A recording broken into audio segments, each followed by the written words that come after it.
وہاں جا کر ایک جیسے یہ پاک ترین مقام ہے، پھر یہ مقام تھا، اور پھر آگے تیسرا جہاں پر بینچز ہے، وہاں پر غیر قومیں بھی مان لیتی تھی، یہاں پر یہودی کھڑے ہو جاتے، اور یہاں صرف سردار کاہن ہی آ کر اپنے جو قربانی چڑھاتے اس کا بلڈ لے کر وہ آ سکتا تھا، یہاں کوئی اور نہیں آ سکتا۔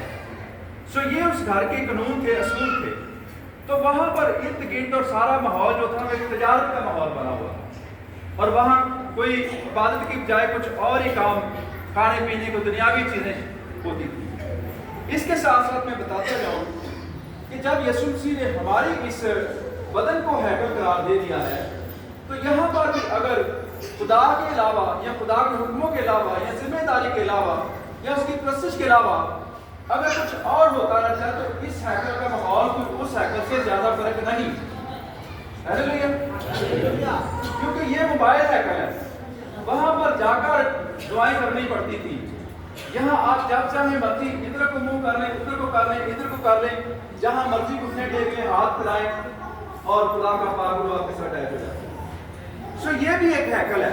تو وہاں پر اس نے جب ان کاروباری لوگوں کو رسیوں کا کوڑا بنایا اور ان کو نکالا کہ لکھا ہے کہ میرے باپ کا گھر دعا کا گھر کہلائے گا، اور تم نے اسے ڈاکوں کی کھول بنا دیا، تو یہاں عبادت تو ہوتی نہیں ہے، قانون کی پیروی، اصول کی پیروی تو ہوتی نہیں ہے، میرے حکم تو مانے نہیں جاتے، لیکن اپنے کاروبار چمک رہے۔ اور گدھا جو ہے، گدھا جنگ کے لیے کیا استعمال ہوتا ہے؟ گھوڑا جنگ کے لیے۔ اور اگر کوئی پرانے نامہ میں، پرانے زمانے میں کوئی بادشاہ گدھے کے اوپر بیٹھ کر آ جاتا تو سمجھا جاتا کہ یہ صلح کرنی چاہتا ہے، یہ جنگ نہیں کرنی چاہتا۔ تو یسوع مسیح کون سا بادشاہ ہے؟ کون سا بادشاہ ہے؟ صلح کا۔ انسان کی جو درار، انسان کی جو جدائی نیک و بد کا پھل کھانے سے پڑ گئی تھی، اس کو، اس درار کو مٹانے کے لیے، اس درار کو مٹانے کے لیے یسوع آئے، سو صلح کرنے آئے۔ اب تو وہ گدھے کے اوپر بیٹھ کر آئے،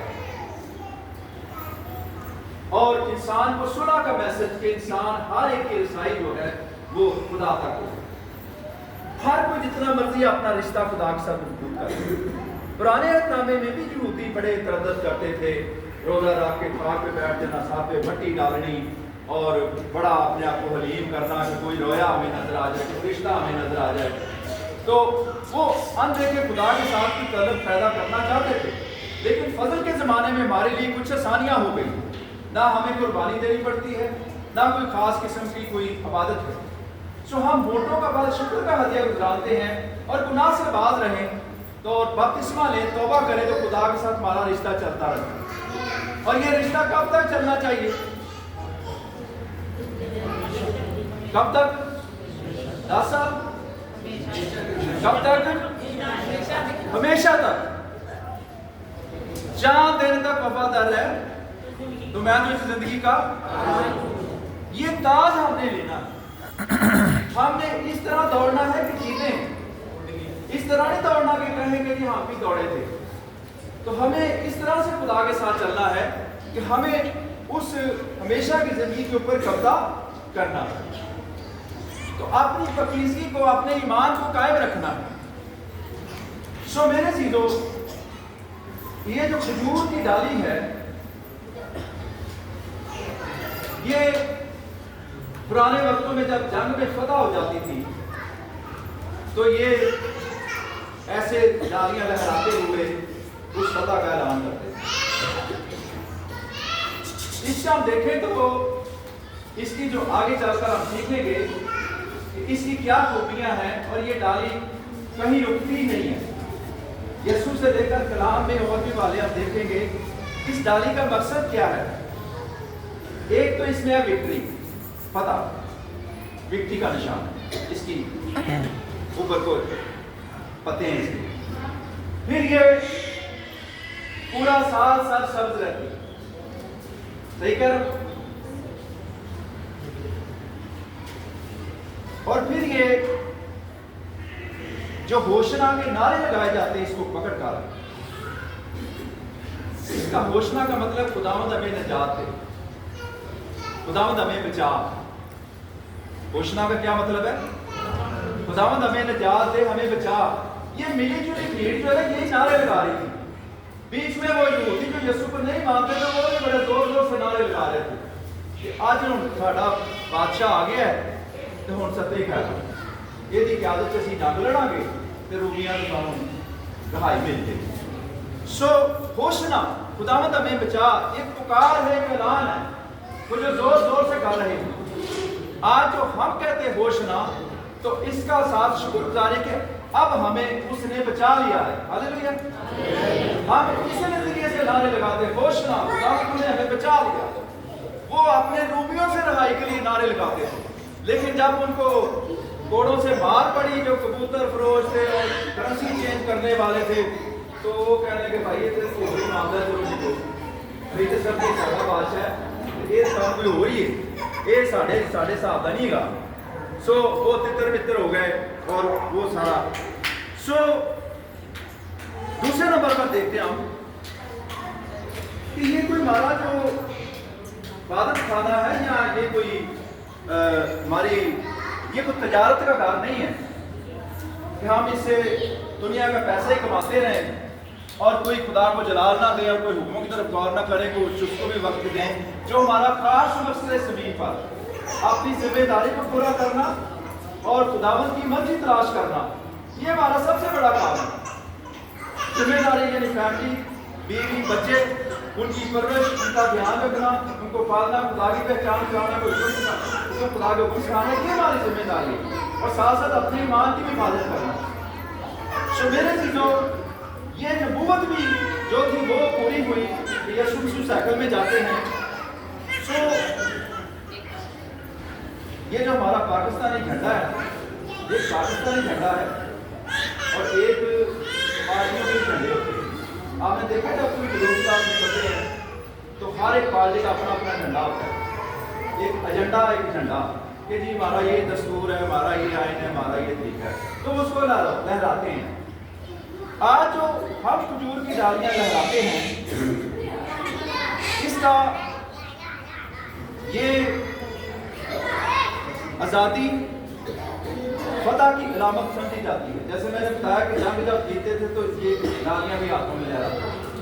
اگر ہم قضات کی کتاب دیکھیں تو اس کا 4 باقی 4 آیت میں تو جو دبورہ نبیہ تھی، یہ وہ دور ہے کہ جب کوئی جو جس کا جی چاہا، قاضیوں کا دور تھا، کوئی بادشاہ وادشاہ تھا نہیں، تو دبورہ نبیہ تھی اور وہ کھجور کے درخت کے نیچے بیٹھ کر لوگوں کا انصاف کیا کرتی تھی۔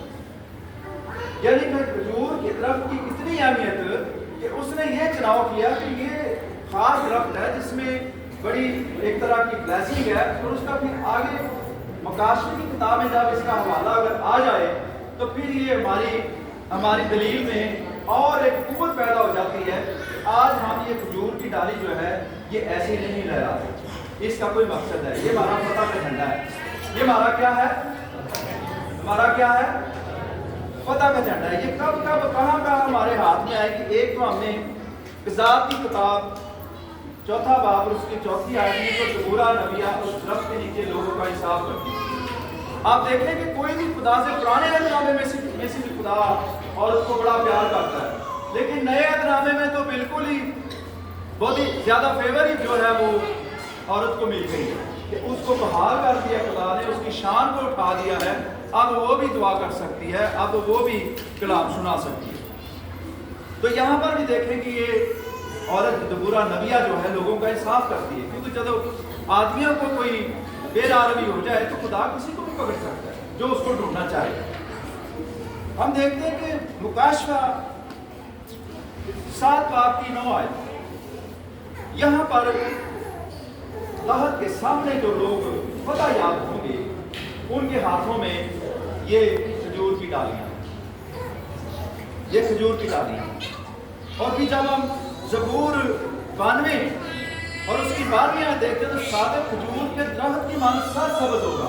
جیسا میں نے بتایا کہ یہ درخت سرسبز ہوتا ہے، اس کی جو پتے ہیں وکٹری، اس کا فتح کا نشان ہے، اور یہاں پر جس بات کا آپ کو کلام سے کوئی ریفرنس مل جائے وہ تو 1000 سے بھی 2000 پکی ہو سکتی کہ نہیں، 100 تو کہیں کی بات ہے کہ یہاں پر جو کھجور کی ڈالی لہراتے ہیں اس سے کہ ہماری زندگیاں جو ہمیشہ ساتھ ثبت رہیں، ہمیشہ وفادار رہیں، ہمیشہ پکیزگی میں چلیں، چاہے ابلیس ہمیں جتنا مرضی دنیا میں کھینچنے کی کوشش کرے، جسمانی کاشی کی طرف کوشش کرے، اگر ہم خداوند اور کلام اور رفاقت میں رہیں گے تو کوئی چیز ابلیس ہمیں کب چھینے گا؟ وہ مرغی کے بچوں کو وہ کوا کب پکڑتا ہے؟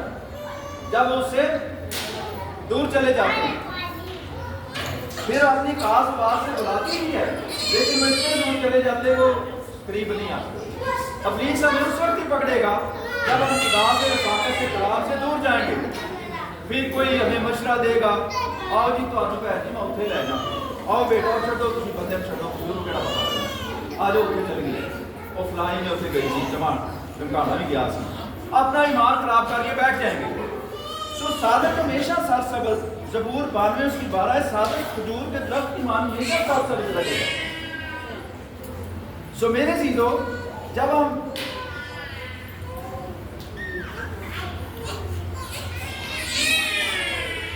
متی سور کی معرفت لکھی گئی انجیل کا جب ہم 25 باب دیکھتے ہیں تو یہاں پر ہمیں 25 آیت سے آگے آیات بڑی 40 آیت آگے تو آخری دعوت کا ذکر ہے۔ جب یسوع مسیح آئیں گے تو لوگ اٹھائے جائیں گے، اور پہلی بات کہ جب یسوع مسیح یروشلم میں داخل ہوئے تو اس وقت انہیں گدھے پہ داخل ہوئے۔ اب جو کلام کے ہمیں حوالے ملتے ہیں، اب وہ جنگ کی علامت کے طور پر گھوڑے کو پیش کیا گیا ہے۔ گھوڑا جنگ کی علامت ہے۔ گھوڑا کس چیز کی علامت ہے؟ جنگ کی علامت۔ اب وہ ایسے نہیں آئیں گے، اب وہ دنیا کی ان قوموں کو، اور جو بھی آ جائے، کوئی یہودی بھی ہے، کوئی کون بھی ہے جو حکموں کی فرما برداری نہیں کرتا، وہ سب جو لڑے جائیں گے۔ اب وہ ابلیس کے ساتھ جنگ کرنے کے لیے آئیں گے۔